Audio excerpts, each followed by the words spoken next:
हमारे संविधान और देश की राजनीति में अनुसूचित जाति यानी शेड्यूल कास्ट एससी एक बेहद जाना पहचाना शब्द है। लेकिन क्या कभी आपने सोचा है कि यह शब्द पहली बार कब बोला गया या लिखा गया था? क्या यह शब्द सैकड़ों साल पुराना है? आपको यह जानकर आश्चर्य होगा, हैरानी होगी कि आज से ठीक 100 साल पहले यानी 1920 के दशक तक भारत के किसी भी कानून, सरकारी गजट या तत्कालीन कानूनों में अनुसूचित जाति नाम का कोई शब्द नहीं था।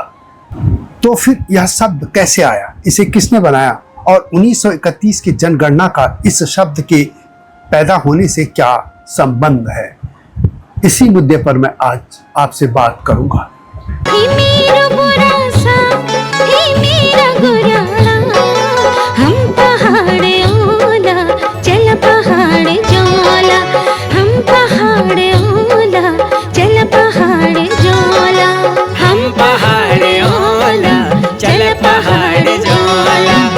जय हिमालय, जय भारत। संसार भर में हिमालय लोग यूट्यूब चैनल देख रहे आप सभी का स्वागत है और मैं हूं भारत की राजधानी नई दिल्ली से डॉक्टर हरीश चंद्र लखेड़ा। इतिहास के साक्षी इस सीरीज में आपका स्वागत है।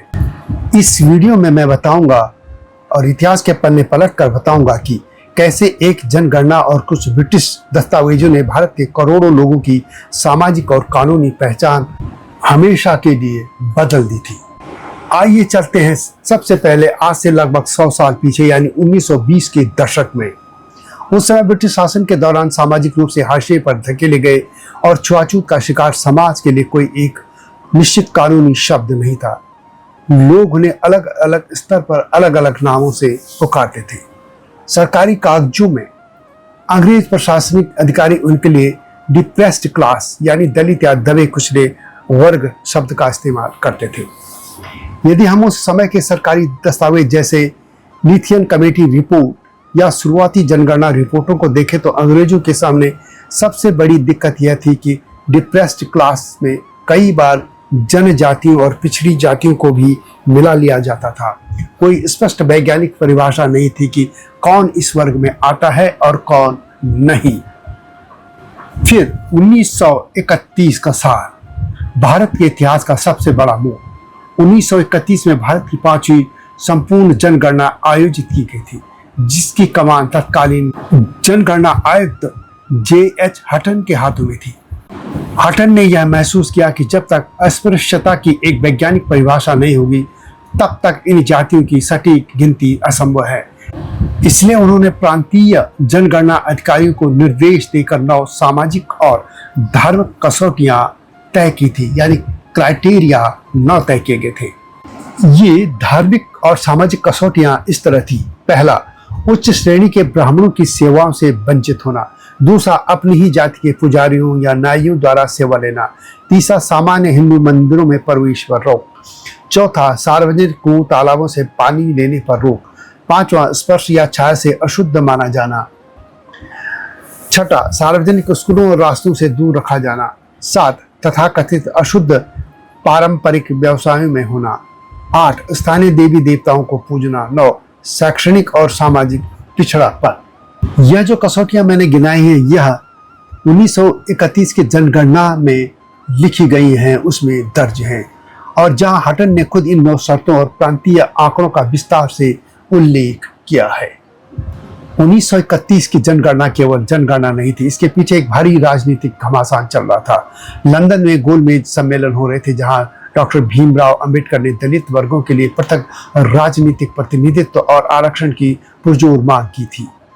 डॉक्टर अंबेडकर का तर्क था कि बिना सटीक आंकड़ों के दलितों का राजनीतिक अधिकार मिल नहीं सकता है।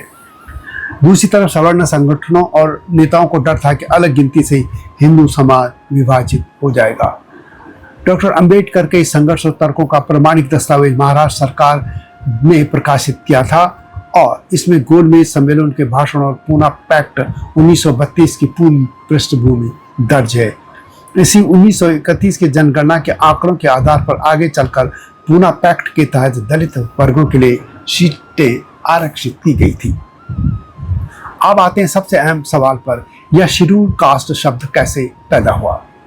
1931 के जनगणना से डेटा तो मिल गया, लेकिन जब ब्रिटिश सरकार ने नया कानून बनाया भारत सरकार अधिनियम 1935, गवर्नमेंट ऑफ इंडिया एक्ट 1935, तो इसमें पहली बार कानूनी रूप से शेड्यूल्ड कास्ट्स यानी अनुसूचित जाति शब्द का प्रयोग किया गया।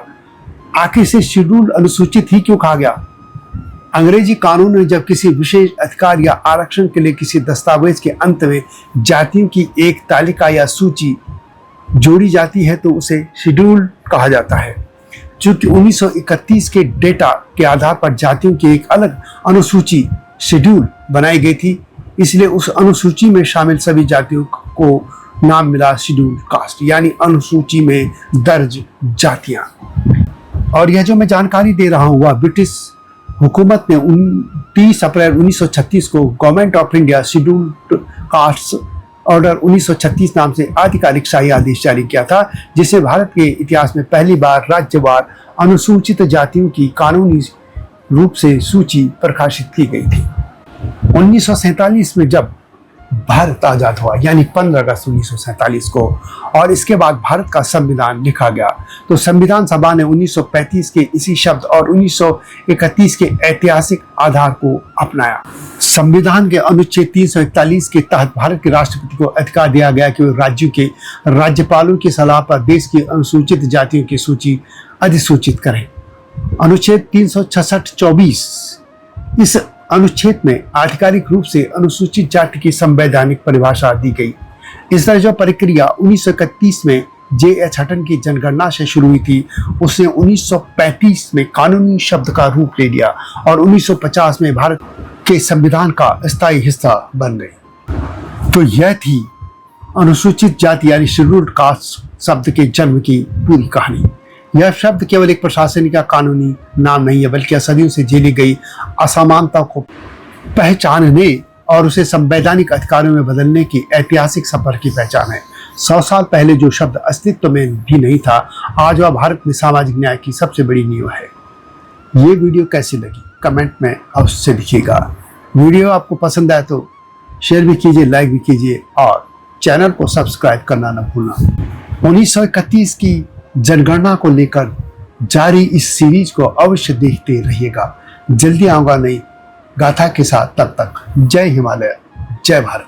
हिमालय पे पेड़ हो तो गीत गाएंगी नदियाँ, गीत गाएंगी नदियाँ।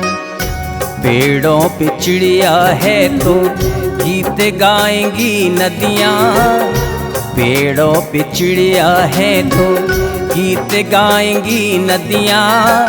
माँ की लोरी जैसे होते हैं नदियों के गीत।